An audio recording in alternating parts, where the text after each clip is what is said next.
What is up, guys? Cygnus Jason here with Gameside, and whoo boy has it been some time since I've addressed you all personally. How have you all been? Still alive? Still got all your limbs attached? Are your insides still firmly arranged on the inside? That's good to hear, because the enemies I go up against in the two games I'll be talking about today will definitely not have a positive answer to any of those questions. My hype for these titles is on the rise and could probably keep me talking about them at great length, but in an effort to not waste your time with two separate videos and to limit myself on how in-depth I'll go about the two, I am cramming them both into a single video. Chapters will be active in the video as well as listed in the description below for easy navigation to the game you are actually here for. Now, let's get into it. First up, we have Wo Long Fallen Dynasty. If you've played and enjoyed Nioh, or just like anything Team Ninja has had a hand in developing, Wo Long is a title to keep an eye on. Team Ninja and Koei Tecmo have taken great care to refine every part of the Nioh experience, from character creation, to combat, to multiplayer functionality. It's basically Nioh 3 in all but name. The footage on screen is from the game's limited time demo, which I believe was available from September 16th to September 26th on PlayStation and Xbox. It was a great demo, ranging about 1.5 to 3 hours for a single run-through.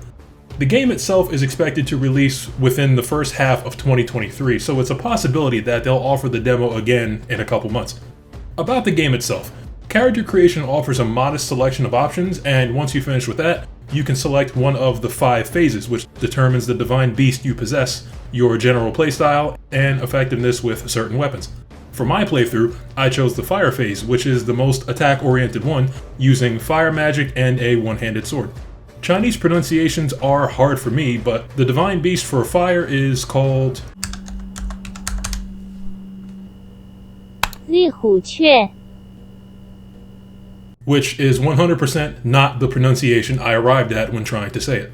After selecting my phase, I chose to complete the tutorial because high difficulty games like this always have a gimmick or two that needs explaining. I won't go too in depth, but basically you can guard or deflect and counter with melee, use one of 4 equipped wizardry spells, and use your divine beast to back you up during desperate times. And times got desperate a lot. Ranged weapons are also a thing, and the ranged weapons definitely feel just as stiff as they did in Nioh, encouraging you to avoid using them in the midst of combat, and instead using them to snipe enemies, because headshots are very much a thing, but a little hard to land. When I got into the game itself, the first thing I saw was the battle flag. Here, you can change your divine beast, your equipped wizardry spells, access the online lobby for co-op, and a bunch of other things. I went up against my first real enemy, and it was obvious I needed more training. Both you and the enemy have 3 gauges of sorts. The lowest gauge is what's basically stamina, the gauge above that is obviously HP, but the circle with a number in it above the HP bar is an interesting game mechanic. As you kill enemies, that circle gauge fills and raises what's called your fortitude rank for that area, displayed by a number. Your fortitude rank determines what enemies you can fight effectively, so don't aim too high unless you want the fall to hurt that much more. As you kill enemies in the region, your fortitude rank increases. As you find more and more battle flags, your minimum fortitude rank for that region will raise.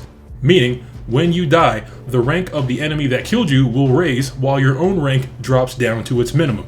Your current minimum fortitude rank and battle flags left to locate are right next to your compass for quick reference.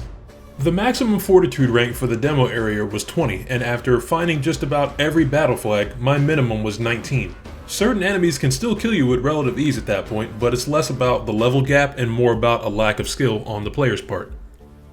Defeating enemies grants your character XP, as well as genuine chi, which is used to level your character. Your stats, as it were, are categorized as 5 virtues, which are identical to the 5 phases. Leveling my fire virtue raised any stats important to the fire phase, so that's what I focused on the most. Eventually, I threw some levels into the wood virtue to get some more HP. As is the case with games like this, you just have to level up whatever stats are important to your playstyle, and you'll be good to go. My only real complaints about my time in the demo were few, but still worth mentioning, as there's a real chance they'll be in the finished game. First off, all the armor choices look terrible. It doesn't help that this game has light, medium, and heavy armor, with armor types putting a damper on your agility and stamina consumption. Eventually I said, fuck my recommended armor type, and wore whatever. Second, the recommended weapon for my chosen phase almost never dropped. I found dozens of other weapons in increasing rarities with excellent stats, and my base level sword was holding me back, so I switched to dual swords. Sure, they're not my recommended weapon for my phase, but they worked well enough and I was absolutely shredding any man or monster dumb enough to get near me. Last but not least, and this may be more of a personal gripe, the time window for deflect and counter was ridiculously small, so I ended up dodging attacks 9 times out of 10. Some attacks, such as the critical attack of a large enemy or boss, are always telegraphed the same way, so you can stop and focus on deflecting and usually nail the timing. I did basically the whole demo solo, and just when I was getting a handle on the final boss, Drake got online, so I made him download the demo so we could try co-op. After the 20 or so minutes it took to figure out how the hell to use the online session menu, I joined his session since mine was like 95% finished, and we laid waste to every enemy we came across, mainly because I explained fortitude ranks at the start, and we fought the enemies in order based on their ranks. Joining another player's session means that their current fortitude rank is now your current rank, but all of your equipped gear and wizardry spells are just as useful as they were in your own game, so it's not too bad. We did encounter a hefty amount of lag, but I'm hoping that wasn't a sign of co-op connectivity in the full release. What I can say for sure though, is that I had a lot of fun once I got a grasp of the mechanics. So much so that Wolong Fallen Dynasty will be a day one buy for me. All throughout my insanely enjoyable time playing Warhammer Vermintide 2, I was thinking about what the game would look like if it was set in the 40k universe.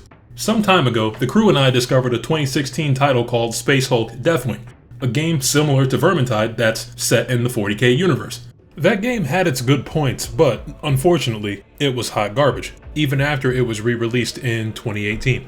See Space Hulk Deathwing Enhanced Edition. Ask any Warhammer aficionado and they will tell you straight up that Warhammer games miss more often than they hit. So, when Warhammer 40k Darktide was revealed over 2 years ago, I had a strong feeling that it was going to be a hit. After playing the beta, I can happily say that my prayers to the Emperor of Mankind have finally been answered. The footage up now is from the closed beta test that took place from October 14th to October 16th. I was beyond ready to get into the game, so as soon as the test started, I was in. During the test, there were 4 classes to choose from. Veteran sharpshooters are as close to typical soldiers as you can get, with a focus on ranged attacks with firearms. Next, we have the Zealot Preacher, fanatics who are willing to give their life and blood in service to the Emperor of Mankind, with abilities that activate when low on health or near death already. After that, we have Psychers, psychic mutants who call upon the Warp to employ psychokinesis against enemies. Last but not least, the Ogrins, a sub-race of humans who are as big and tanky as they are dumb, and often have to look down to melee attack enemies due to their size.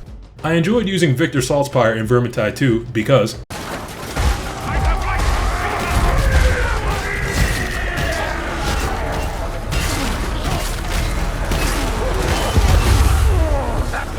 so I chose the Zealot Preacher. After that, you get to construct a backstory for your character by first selecting your character's homeworld. Next, you choose your character's upbringing in early childhood, an important event whilst growing up, and finally a defining moment that set your character on a hard path to where they are today. Now, it's time for some good old-fashioned character creation.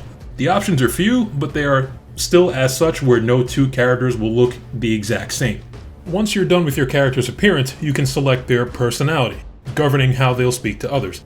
This is simply unacceptable! Life without faith is mere existence beneath the all-consuming shadow of heresy. Without hope, there is no purpose to revenge. Your character is also a prisoner, so the last thing to select is the reason for their incarceration. Your character's dialogue and banter with teammates can be affected by your homeworld, life choices, and personality, which is a great touch. Next, name your character, and take a look at the backstory you basically wrote. Once I eventually settled on appearance and backstory, it was game time. I got dropped into a tutorial, although based on Vermintide 2, I immediately had a handle on the basics. Melee is still great fun, and melee weapons now have the added bonus of a special attack. With chainsword in hand, that attack can be real messy. Since this is closer to a first-person shooter than Vermintide was, your character has grenades to use, you can slide, there's a loose cover mechanic, and a suppressing fire mechanic as well. Ammo and medical pickups are present and also pretty self-explanatory. Since this is a futuristic game, you have a sort of shield gauge, only in Darktide it's a toughness gauge. Toughness must be depleted before your HP is damaged, and the toughness gauge only replenishes when near allies, effectively dissuading players from wandering off on their own, as they tend to do in games styled after Left 4 Dead. Your HP bar is cut into 3 segments.